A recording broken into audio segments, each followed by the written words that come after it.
Patay ang isang babaeng senior citizen matapos barilin ng mga hindi pa nakikilalang armadong lalaki gabi ng Pebrero 3 sa Barangay Tapi, Kabangkalan City, Negros Occidental. Kinilala ang biktima na si Leonora Anggit, 72 taong gulang. Sa panayam ng Brigada News Kabangkalan sa kapatid na babae ng biktima, sinabi nito na 2 armadong lalaki ang dumating sa kanilang bahay at sandaling kinausap ang kanyang kapatid. Inutusan umano ng sospek ang mga taong nasa loob ng bahay na wag na munang lumabas. Ilang sandali pa, nakarinig ang pamilya ng isang putok ng baril. Matapos nito, natagpuan nila si Anggit na nakahandusay sa labas ng kanilang bahay, naliligo sa sariling dugo at may tama ng bala sa noo. Nanawagan naman ng hustisya ang anak ng biktima. Ayon sa kanya, wala umanong kaaway ang kanyang ina. Napag-alaman na ang dating bahay ng biktima ay matatagpuan sa lugar kung saan naganap ang isang engkwentro sa pagitan ng mga tropa ng gobyerno at ng New People's Army na ikinasawi ng 7 hinihinalang rebelde noong Abril 2025. Patuloy ang investigasyon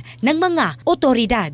In the heart of changing lives, ako si Michelle Craste ng Brigada News Philippines, the Music and News Authority.